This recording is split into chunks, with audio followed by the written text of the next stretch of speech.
गोविंदाय नमो नमः। श्री कृष्णाय नमो नमः। नारायणाय नमोस्तुते। उपस्थित परम भाग्यशाली भगवत प्रेमी सज्जन वृत्त, परमात्मा की असीम महान महती दयाद्र करुणाद्र कृपा, जिसके कारण से हम उस दिव्य तत्व को जानने का प्रयास कर रहे हैं, जिसको जानने के बाद कुछ जानने के लिए शेष ही नहीं रह जाता है। और जानते हुए चार बातें हमारे सम्मुख उपस्थित हुई हैं, जिनकी गत 3 दिनों से चर्चा चल रही है। एक राम दशरथ घर डोले, एक राम घट घट में बोले, एक राम का सकल पसारा, एक राम इन सबसे न्यारा। और इसके ऊपर चिंतन करते हुए ये जो पुरुषोत्तम योग नाम का 15वां अध्याय है, इसमें विशेष रूप से हमारी जो चर्चा चल रही वो तीसरे स्टेप पर चल रही है। निर्गुण राम से सगुण राम का प्रकटन होता है, या कह लीजिए निर्गुण राम सगुण राम बन करके आता है, और उस सगुण राम से ये सारा पसारा अस्तित्व में आता है। तो जो तीसरा स्टेप है, बिंदु राम का सकल पसारा, वो बिंदु राम का जो सकल पसारा है, मूल में तो वो राम ही है, वो परमात्मा ही है, लेकिन बिंदु माने माया, बिंदु माने प्रकृति, और प्रकृति में स्फुरना होकर के अधश्च ऊर्ध्वम परसृता ततश्च शाखा गुण प्रवृद्धा विषय प्रवाला अधश्च मूलानुसंततानि कर्मानुबंधिनी मनुष्य। कहते यहां से सारे जगत का प्रकटन होता है, और इस जगत का विस्तार कितना है, इसको शब्दों में वर्णित नहीं किया जा सकता। एक नारायण से ब्रह्मा जी की उत्पत्ति हुई, उस ब्रह्मा जी से कितनी शाखाओं का प्रकटन हुआ। अब इसको कैसे व्यक्त करें 14 भुवनों में? जिसकी 14 भुवनों तक पहुंच है वही उसको व्यक्त कर सकता है। और फिर कहते हैं कि एक ब्रह्मा की बात तो नहीं, भगवान से कोई एक ही ब्रह्मा थोड़े ना बने हैं, भगवान के नाभि कमल से कोई एक ही ब्रह्म थोड़े ना प्रकट हुए हैं। भगवान तो एक ही है, नारायण तो एक ही है, लेकिन एक ही नारायण से अनेक ब्रह्माओं का प्रकटन होता है। जैसे एक ही मां से अनेक बच्चों का प्रकटन होता है, फिर उनके वंश चलते हैं। इसी प्रकार से एक ही नारायण से अनेक ब्रह्माओं का प्रकटन होता है, और फिर उन ब्रह्माओं का प्रकटन होकर के एक एक करके उन सबके एक एक अलग अलग ब्रह्मांड, एक एक लोक। कौन सा लोक? जिसमें 14 भुवन। और हो सकता है कि हमारा जो ब्रह्मांड है इसमें 14 भुवन है, लेकिन अन्य जो ब्रह्मा है उसमें जरूरी नहीं है कि उसमें भी सृष्टि ठीक इसी प्रकार की हो। इस प्रकार की भी हो सकती है और भिन्न प्रकार की भी हो सकती है। इसी प्रकार से हो सकता है उसमें भी 14 ही भुवन हो, लेकिन यह भी हो सकता है 14 न हो, 12 हो, 18 हो, 20 हो। जहां जहां जैसी जैसी सृष्टि, जिस जिस ब्रह्मांड में जैसी जैसी सृष्टि। अब हमारे पास तो केवल संकेत मात्र मिलता है, काकभुसुंड जी का प्रसंग आता है। काकभुसुंड जी जब भगवान बाल रूप में विराजमान, रामचरितमानस का प्रसंग है कि काकभुसुंड जी कहते हैं कि जब भगवान का प्रकटन होता है तो मैं बाल लीलाओं का आनंद लेने के लिए अयोध्या में जाता हूँ और वहां अयोध्या में जाकर के भगवान की झूठी निखारता हूँ। कि एक बार ऐसे खेल रहे थे और खेलते खेलते भगवान ने अपना मुख खोल दिया और जैसे मुख खोला काकभुसुंड जी भगवान के मुख के अंदर प्रवेश कर गए। और जब वो मुख के अंदर प्रवेश किया तो अंदर क्या देखा, पता नहीं कितने ब्रह्मांड हैं, सब विचित्र प्रकार के ब्रह्मांड हैं। और सभी ब्रह्मांडों में कहते हैं कल्प भर तक मैं रहता हूँ, युगों तक मैं रहता हूँ, जो भी वहां वर्णन आता है।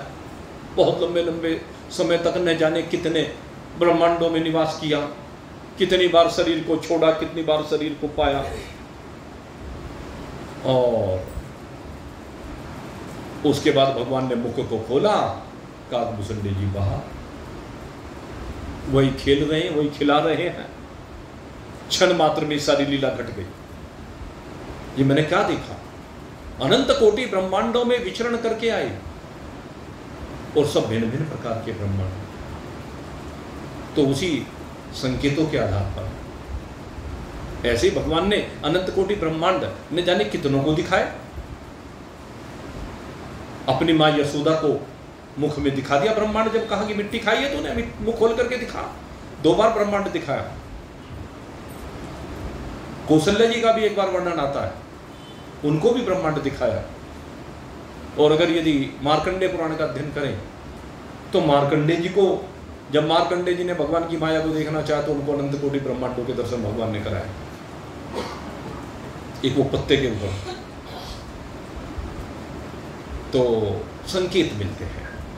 इन संकेतों से सिद्ध होता है कि ब्रह्मा एक नहीं अनेक ब्रह्मा है और अनेक ब्रह्माओं के अनेक ही ब्रह्मांड हैं और उन ब्रह्मांडों में अलग अलग प्रकार की प्रकृतियां हैं, अलग अलग प्रकार की सृष्टि का सर्जन है, अलग अलग प्रकार के मनुष्य हो सकते हैं, अलग अलग प्रकार के देवता, दानव, पशु, पक्षी, कीट, पतंग, जलचर, नभचर, थलचर, न जाने कितने प्रकार के प्राणी हो सकते हैं। तो कहते इसका विस्तार कौन वर्णन कर सकता है? एक एक उदर में अनंत कोटि ब्रह्मांड। आपके अंदर भी ब्रह्मांड है और वैज्ञानिक सिद्ध करते हैं ये जो शरीर हमारा है, इस शरीर के अंदर भी तो ब्रह्मांड है। इस शरीर में न जाने कितने प्राणियों का पोषण हो रहा है, बस ये है हमें मालूम नहीं है। आपको सुनकर के आश्चर्य होगा कि हमारे शरीर के अंदर करोड़ों जीव रहते हैं, करोड़ों। इस धरती की जनसंख्या कितनी है? जब हम मनुष्यों की जनसंख्या की बात करते हैं तो इस समय 8 अरब की जनसंख्या लगभग है हमारे इस समय पृथ्वी की। 8 अरब, या इसको कह लीजिए 800 करोड़। तो एक शरीर के अंदर अब चिंतन करके देखो, एक एक शरीर में करोड़ों करोड़ों जीव हैं, करोड़ों जीव सबके शरीर के अंदर है। तो कैसे गिनती करोगे? सबके शरीरों में 800 करोड़ मनुष्यों के शरीरों में 800 करोड़ के अंदर 800 ही करोड़ ब्रह्मांड हो गए। और इस बात का भी कोई ठिकाना नहीं है कि जोन से जीव आपके शरीर के अंदर है उनके अंदर ब्रह्मांड नहीं है क्या? जो पिंड है, जो ब्रह्मांड है, सबका अपना अपना संसार है। जो ओंकार की व्याख्या की जाती है, ओंकार में जब हम आकार मात्रा का वर्णन करते हैं, आकार मात्रा में जब स्थूल जगत का वर्णन करते हैं, तो जो विश्व का वर्णन किया जाता है, व्यक्तिगत रूप से जो विश्व कहा जाता है, सबके विश्व है और उस विश्व में आप समाये हुए और वो विराट जिसमें सारे विश्व समाये हुए। तो इसीलिए कहते हैं अधश्च ऊर्ध्वं प्रथिता तस्य शाखा, उसका विस्तार कितना है। और खेल क्या चल रहा है? कहते रहे चलो सबको छोड़ो, तुम अपनी बात करो। अपनी बात में भी कहने अपने इस लोक की बात करो, अपने इस लोक में भी अपनी इस पृथ्वी की बात करो, इस पृथ्वी पर भी इस मनुष्य की बात करो कि तुम मनुष्य हैं तो मनुष्यों की बात करो। और के बारे में तो कहाँ लोग कितनी गहराई में जाएंगे, तो मनुष्यों की गहराई में जाओ तो क्या कहा, कर्मानुबंधिनी मनुष्य लोके। कहने लगे इसमें जो चक्र चल रहा है मनुष्यों का, वो कैसे चल रहा है, कर्मों के आधार पर चल रहा है। और कल इस विषय के ऊपर काफी चिंतन किया गया था। कर्मानुबंधन, कर्म का बंधन इस व्यक्ति को, या कर्म का फल, कर्म का खेल कहां कहां लेकर के जाता है, क्या क्या परिस्थिति निर्मित करा दे, कहते कुछ पता नहीं। आपने कथा सुनी थी अयोध्या में, नीच हाथ हरिचंद्र बिकानो। वो हरिश्चंद्र, सत्यवादी राजा हरिश्चंद्र, चक्रवर्ती सम्राट, लेकिन एक चांडाल के हाथों से बिकना पड़ा। मुर्दों का कर ले रहा है। अंतिम संस्कार के लिए मनुष्य को लेकर के आया जाता है तो उसके लिए कर लेता है। चिंतन करके देख, कर्मानुबंधिनी मनुष्य लोक, ये है वो कर्मों का बंधन इस मनुष्य लोक में, जिसके कारण हरिश्चंद्र जैसे महान पुरुष को, हरिश्चंद्र जैसे धर्मात्मा को कर्मानुबंधिनी मनुष्य लोके, कर्मों के बंधन में आना पड़ा। और ऐसा कर्मों का बंधन हुआ, ऐसा कर्मों का बंधन हुआ कि बस फंसते चले गए, फंसते चले गए, उलझते चले गए। और क्या परीक्षा ना देनी पड़ी हो, आप विचार करके देखिए कितनी परीक्षाएं देनी पड़ी हैं हरिश्चंद्र को, कोई लिमिट नहीं। चक्रवर्ती सम्राट काशी के बाजार में पत्नी को बेच रहा। किसी भी मनुष्य के लिए इससे बड़ी दुर्गति क्या हो सकती है? यही तो दुर्गति है कि अपनी पत्नी को बाजार में खड़ा करके बेचना पड़े। बोली लग रही है, कोई कहता है लाख, कोई कहता है 1.25 लाख, कोई कहता है 2 लाख। इतनी मोहरे देंगे अपने छोटे से बच्चे को, जो कलेजे का टुकड़ा होता है, उसकी बोली लग रही है, उसे दास के रूप में। बोलियों पर बोलियां लग रही हैं। खुले बाजार में पत्नी भी बिक जाती है, नीलाम हो जाती है, बेटा भी नीलाम हो जाता है। ये कर्म का फल है सत्यवादी हरिश्चंद्र को। ये नहीं कि केवल परीक्षा ही है, परीक्षाएं भी जो होती है वो कर्मों के खेल के अंतर्गत ही आती है। जो भी पाप कर्म हमारे से बन जाते हैं, उन पाप कर्मों के फल आते हैं। वही पाप कर्म तो भोगने पड़ते हैं इस जीव को, चाहे वो धर्मराज युधिष्ठिर हो, चाहे सत्यवादी हरिश्चंद्र हो। वो भी नहीं बच पाए, मांडव्य ऋषि वो नहीं बच पाए। कर्मों का फल सबको भुगतना ही पड़ता है। इसलिए कर्म को सुधारने पर बार बार बल दिया गया है। अगर यदि हम अपने कर्म को सुधारेंगे तो कर्म के सुधारने से ही हमारा जन्म सुधरेगा। कर्म पर विजय पाने से ही आगे जन्मों पर विजय प्राप्त की जाती है, जन्म पर विजय प्राप्त करने से ही मृत्यु पर विजय प्राप्त की जाती है। इसलिए कर्मों को सुधारना पड़ेगा। कर्म में 100% सत्यता चाहिए, कहीं भी हेरा फेरी नहीं चाहिए, अन्यथा जो भी हेरा फेरी होगी भुगतना पड़ेगा भाई परिणाम। कोई ऐसा रास्ता नहीं है कि उसका परिणाम ना भुगतना पड़े। कर्म प्रधान विश्व कर राखा, जो जस कर ही सो तस फल चाहे। जैसा जैसा कर्म किया है वैसा फल भोगना ही पड़ेगा। हरिश्चंद्र को भोगना पड़ा, चांडाल की नौकरी करनी पड़ी। अपना ही बेटा मर जाता है तो अपने बेटे का संस्कार करने के लिए भी कर लिए बगैर संस्कार करने को तैयार नहीं होते हैं। कैसी दुर्गति, यही तो दुर्गति है। दुर्गति इसी को कहते हैं, ये कर्मों का फल। नीच हाथ हरिचंद्र बिकानो, बलि पाताल धरी, और कोटि गाय पुण्य कृत नृग। नृग के बारे में कह रहे हैं, राजा नृग हुए हैं। क्या कहा? कोटि गाय पुण्यकृत। कितना दान करता था राजा नृग, कितना करोड़ों गाय जिसने दान में दिया। कल्पना करके देखो, करोड़ों गाय। नंद बाबा के पास 9 लाख गाय थी, वृषभान जी के पास 13 लाख गाय थी, लेकिन राजा नृग के पास करोड़ों गाय थी, करोड़ों। और करोड़ों गाय तो दान में दी उसने, होंगी तो पता नहीं कितनी। चिंतन करके देखो, जिसने करोड़ों गाय दान में दी हो, एक गाय हमने दान में दी तो एक गाय को मिलकर सैकड़ों ने दान में दी। हाँ? और उससे क्या हो की आशा की कि वो हमें बेहतर नहीं पार करेगा। तो एक गाय जब कितने लोगों को पार कर सकती है तो करोड़ों गाय। लेकिन कहते हैं पाप कर्म अगर जीवन में किया गया है तो मेरे मित्रों उस पाप कर्म का फल तो भुगतना ही पड़ेगा। अगर हमने जीवन में कभी भी कोई भी पाप कर दिया, जाने में किया या अनजाने में किया, उनका फल आएगा जरूर। वो अलग बात है कि जानकर किया तो फल ज्यादा आएगा, अनजाने में हो गया तो कुछ कमा सकता है, लेकिन आएगा जरूर। ऐसा नहीं हो सकता कि फल ना आए।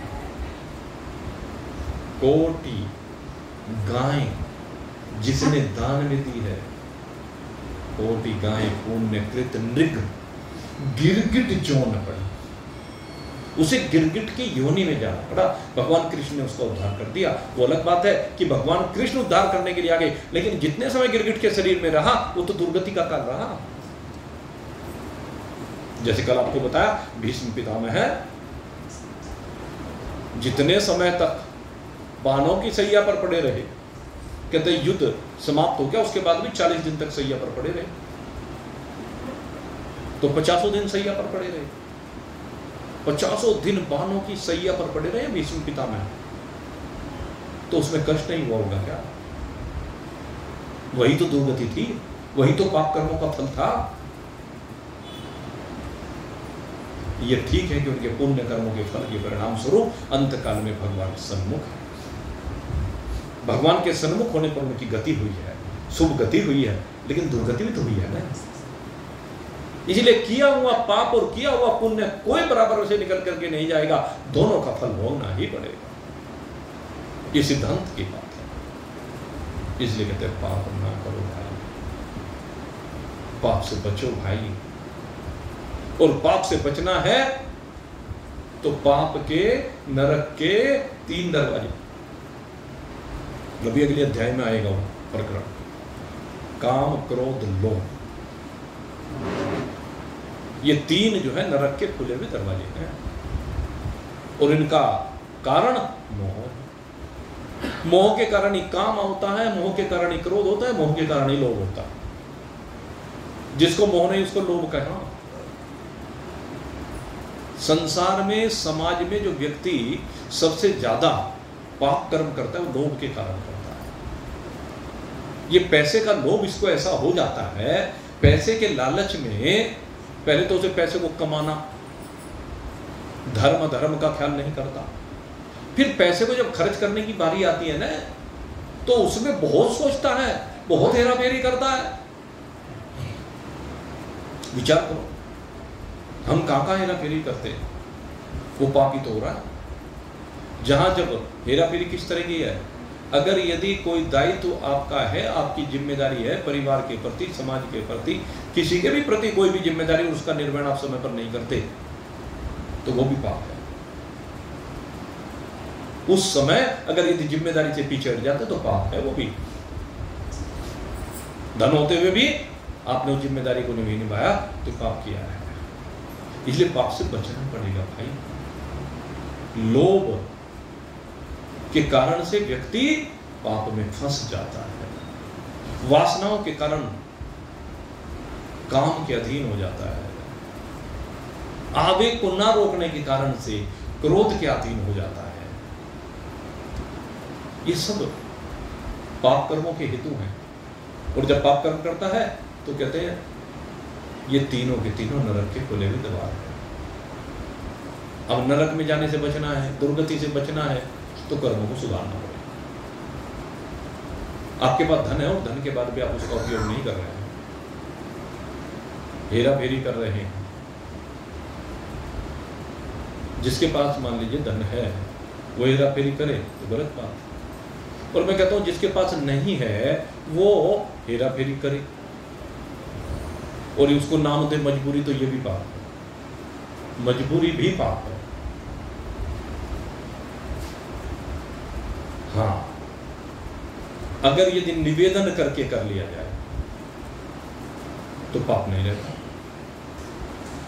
जैसे उदाहरण के रूप में अभी अयोध्या जी गए, अयोध्या जी नाम 3 आदमियों के लिखवाए, गए 6 आदमी,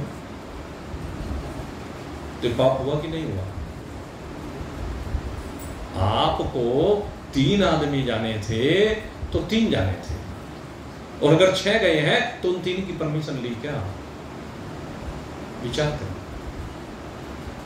आपको लगा कि केवल 3 व्यक्ति गए हैं, लेकिन सारी व्यवस्था को लेकर देखें, तुम्हें अगर 50 आदमियों के साथ 3-3 व्यक्ति गए तो 150 आदमी फालतू चले गए, और उन 150 आदमियों ने जाकर के जिन्होंने नाम लिखवा रखे थे 300 आदमियों से, उन 300 आदमियों की व्यवस्था को खराब कर दिया। वो इस बात को नहीं सोचते, वो 150 व्यक्ति उन 300 व्यक्तियों की व्यवस्था को खराब कर रहे हैं।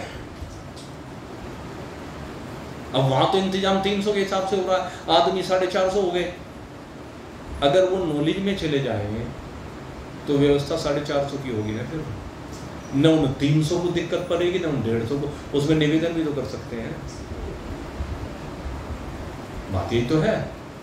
उसमें एक निवेदन हो सकता है, जी हम इतने आदमी जाना चाह रहे हैं, अच्छा है, हमने किसी को मना किया क्या तक? सोच के देखें। लेकिन उन 150 के कारण से बाकी 300 को जो कष्ट हुआ, तो पाप बना कि नहीं बना? तीर्थ पर जाकर के अगर यदि कोई पाप करता है तो पाप तो हजारों गुना बड़ा हो जाता है, और इसके पीछे कारण है लोभ। ये लोभ है, इसलिए लोभ से बचना है। विचार करें, यही तो कह रहे हैं, यही तो समझा रहे हैं। कर्मानुबंधिनी मनुष्य लोके, ये पाप कर्म का बंधन है, ये पाप कर्म का बंधन हमें हमारी दुर्गति कराता है लोक में, इससे बचना पड़ेगा। और सत्संगियों को तो 100% खरा सोना बनना पड़ेगा, 100% खरा, तभी तो परमात्मा मिलेगा। परमात्मा 100% खरा है। जब परमात्मा 100% खरा है तो अपने भक्त को भी चाहता है कि ये भी 100% खरा हो, और कह दिया भगवान ने इसीलिए, निर्मल मान जान सो मोहि पावा। कौन सा पसंद है? जिसके अंदर मल का नाम भी ना हो, हेरा फेरी का नाम ना हो, छल कपट का नाम ना हो, जो दायित्व से विमुख होने वाला ना हो, जब भी कोई जिम्मेदारी है उससे पीछे ना हटे, रिश्तेदार को देख करके मुंह ना सिकोड़े, अतिथि को देख करके पीछे ना हटे, दरवाजा बंद ना करे। विचार करें, ये सब चीजें हैं, वही निर्मल है और वही भगवान को पसंद है। निर्मल मान जान सो मोहि पावा, मोह कपट छल छिद्र न भावा, सरल स्वभाव न मन कुटिलाई, यथा लाभ संतोष सदाई। भगवान ने तो सीधा कह दिया भाई, अब कोई माने या ना माने, भगवान ने जो सृष्टि बनाई है, कहते इसमें जो मनुष्य की योनि है वो सबसे श्रेष्ठ योनि है, और मैं इसमें अपना प्रतिबिंब देखता हूं, ये मेरा दर्पण है। मनुष्य के अंदर बैठ करके मैं अपने आप को निहारता हूं। इसलिए कहते हैं भाई, इस शरीर को पा करके भव से पार हो जा, नहीं तो काल की धारा बहती जा रही है। काल तो रोज अपना प्रभाव दिखाता जा रहा है, काल के अधीन जीव रोज मर रहे हैं, रोज मर रहे हैं।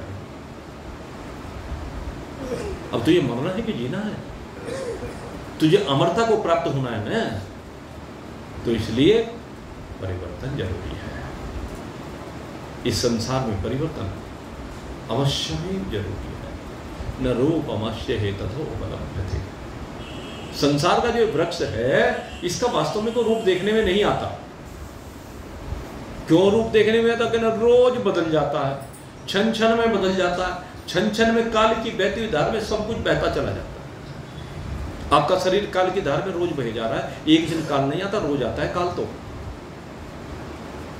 और वो काल रोज बदल के चला जाता है। वो तो एक बार तो पूरे शरीर को बदल देता है और रोज थोड़े थोड़े शरीर को बदल रहा है। रोज आपके बालों को बदल रहा है, आपकी चमड़ी को बदल रहा है, आपके कानों को बदल रहा है, आपकी आंख को बदल रहा है, आपके हाथों को, आपको पैरों को, आपके अंदर के इनर जो इंस्ट्रूमेंट है, इनर पार्ट्स हैं, उन सबको भी रोज बदल रहा है। पता कब चलता है?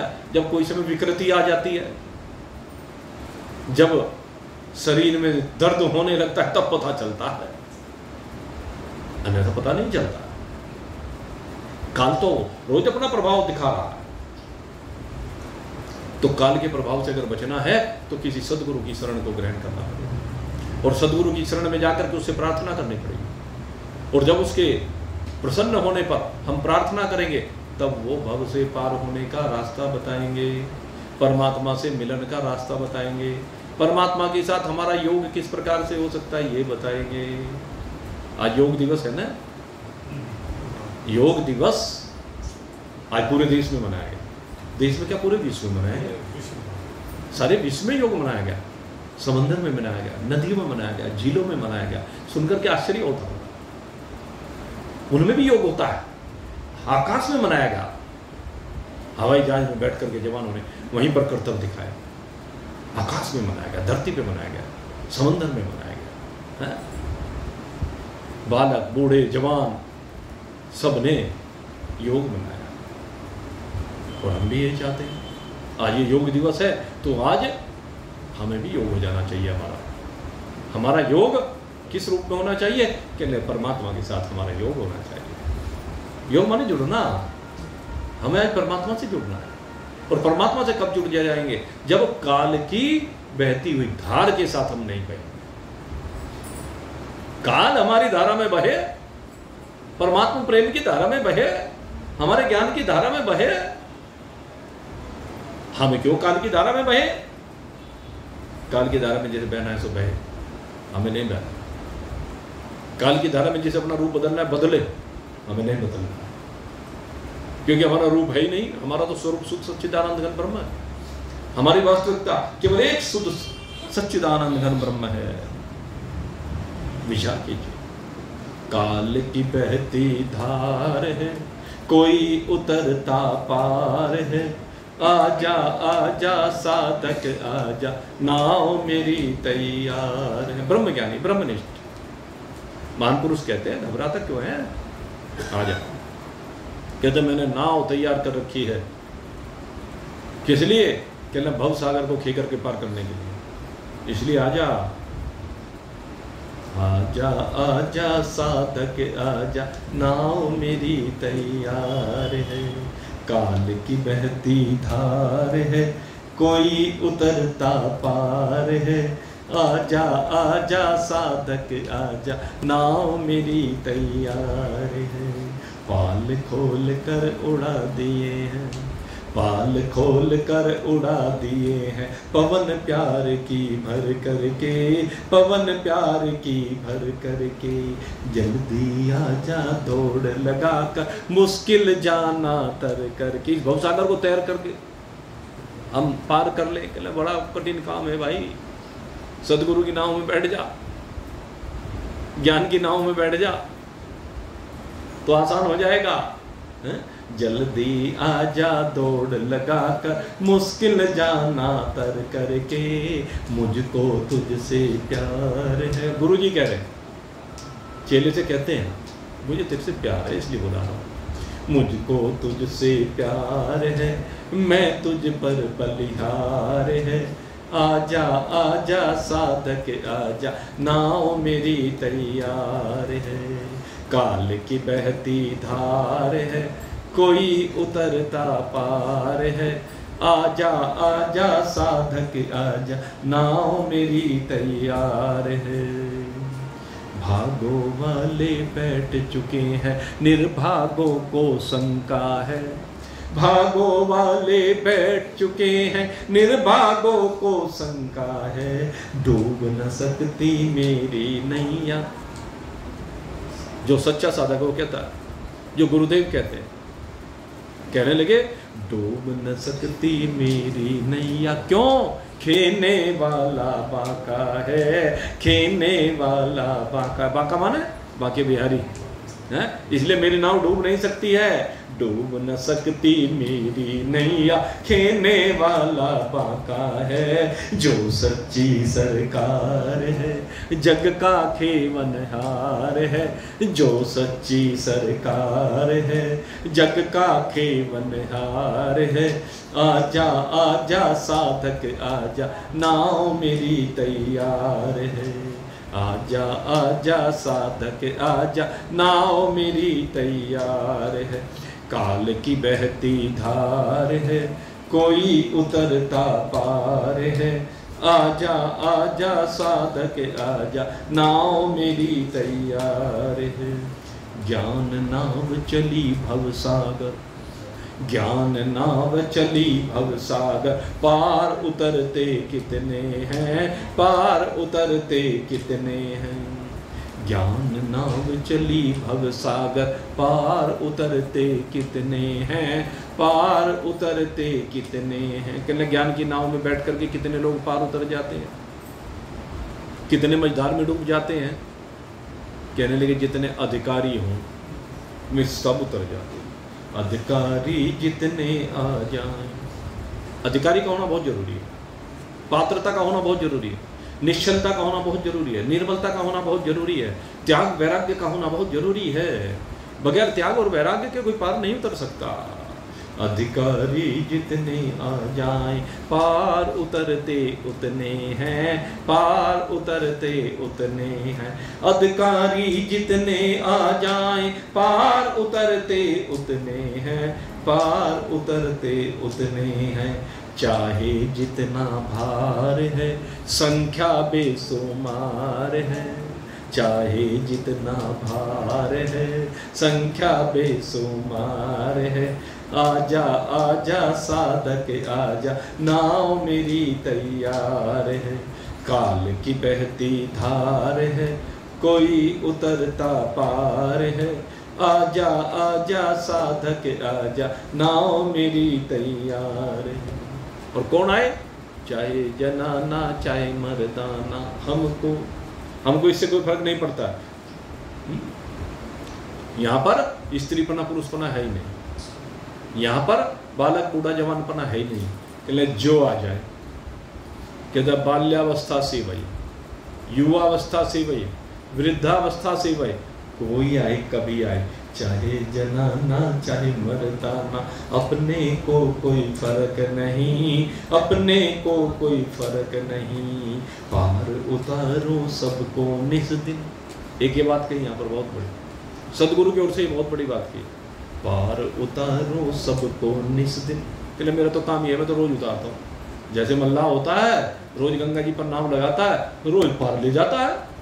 तो उसी प्रकार से महान पुरुष जो होते हैं, जो ब्रह्मज्ञानी ब्रह्मविद होते हैं, वो रोज नैया को पार लेकर के जाते हैं। रोज उनकी नैया में साधक बैठते हैं, रोज अधिकारी बैठते हैं और रोज पार उतरते हैं।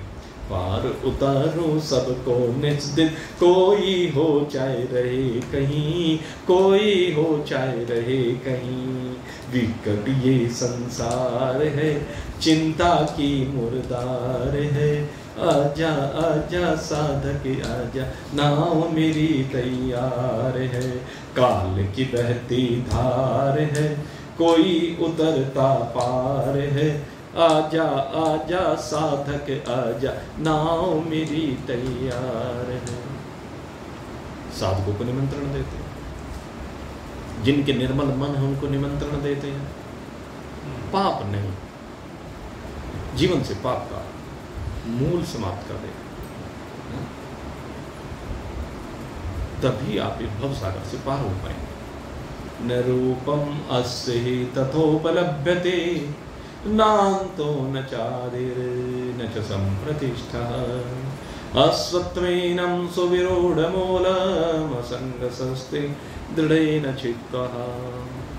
इस संसार रूपी वृक्ष की जो चर्चा कर रहे हैं, कहते इसका रूप कुछ देखने में आता नहीं है, जैसा दिखता है ना वैसा है नहीं, जितना ही आकर्षक दिखता है ना उतना है नहीं। इसके मूल में जब जाते हैं ना तो सब विनिष्ट हो जाता है, क्षण मात्र में कुछ भी रहता नहीं। खूब बढ़िया गर्मा गर्म रसगुल्ले तैयार कराए, देखने में बहुत बढ़िया लगे, जीभ पर गए बस इतनी देर का है, उसके बाद कहाँ गए भाई।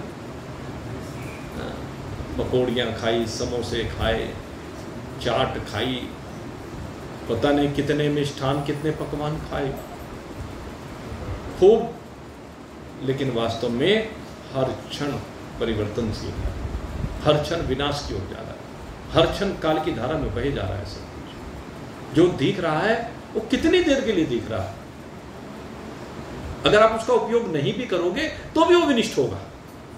उपयोग करोगे तो चलो भोग हुआ, लेकिन नहीं भी करोगे तो विनिष्ट तो होगा ही भाई। कितने बढ़िया रसगुल्ले बनाकर रख लो, 8 दिन 10 दिन 15 दिन 1 महीना रख दो, क्या होगा? दुर्गंध आनी शुरू हो जाएगी, सड़ जाएंगे। जो आज बहुत सुंदर लगते हैं सड़ेंगे ही भाई, कीड़े पड़ जाएंगे। यही गति होनी है, क्योंकि अनित्य है, क्योंकि विनाशी है। न रूपमस्य हि तथोपलभ्यते। यहाँ पर इस संसार रूपी वृक्ष को, जिसको अश्वत्थ कह करके संबोधित किया है, कहते उसका कोई वास्तविक स्वरूप देखने में नहीं आता। नान्तो न च आदिर न च संप्रतिष्ठा। अब इस संसार वृक्ष की एक बात और कही, कहने लगे इसमें तीनों ही बात नहीं है, न तो इसका कोई आदि है, न इसका कोई मध्य है, और न ही कोई इसका अंत है। इसीलिए इसको कह दिया गया अनिर्वचनीय है।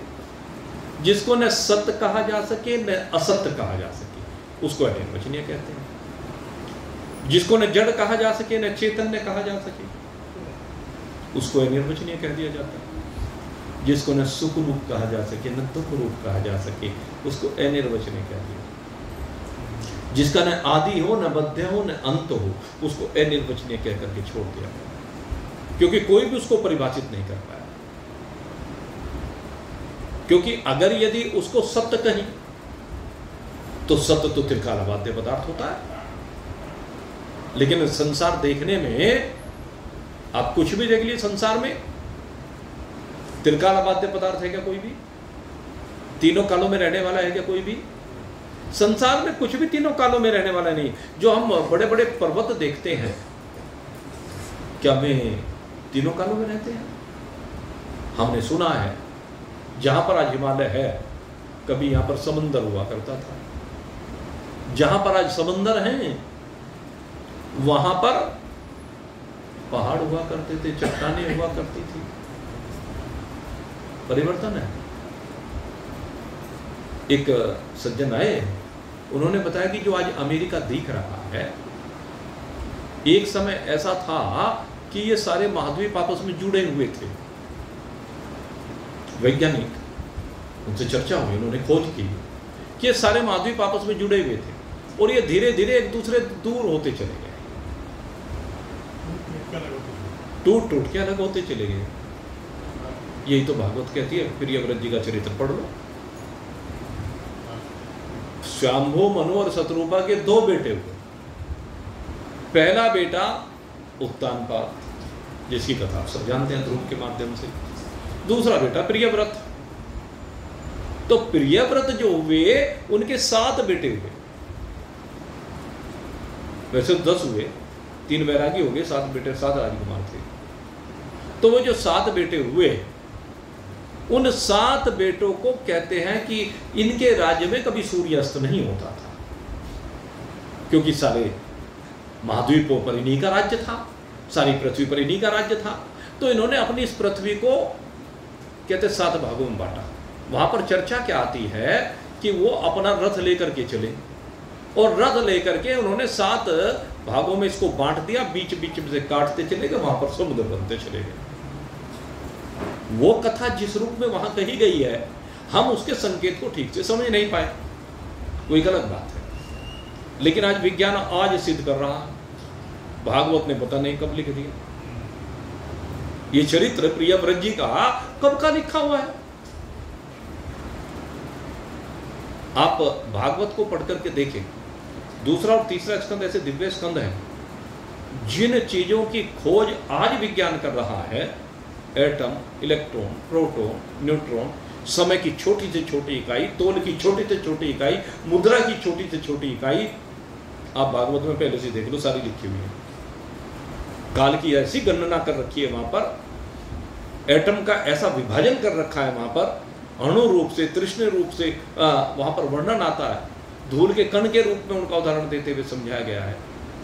तो विज्ञान सारा है। तो भाई तो रोज बदल जाता है, इसीलिए कहते हैं इसका ना आदि है, ना अंत है, ना मध्य है, कब बदल जाए, कब इसका रूप क्या हो जाए, किसको पता है। एक बार धरती उलट पुलट से भूकंप आया, सब कुछ उलट पुलट हो गया, नीचे वाला ऊपर चला गया, ऊपर वाला नीचे आ गया।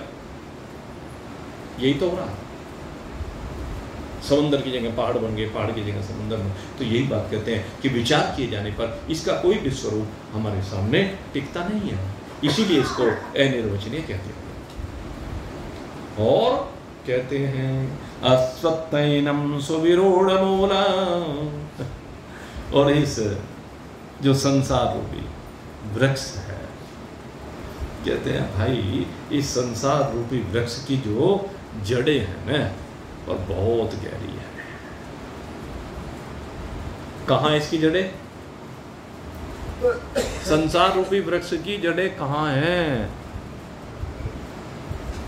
कहना हमारे हृदय में है, हमारे अंतःकरण में है।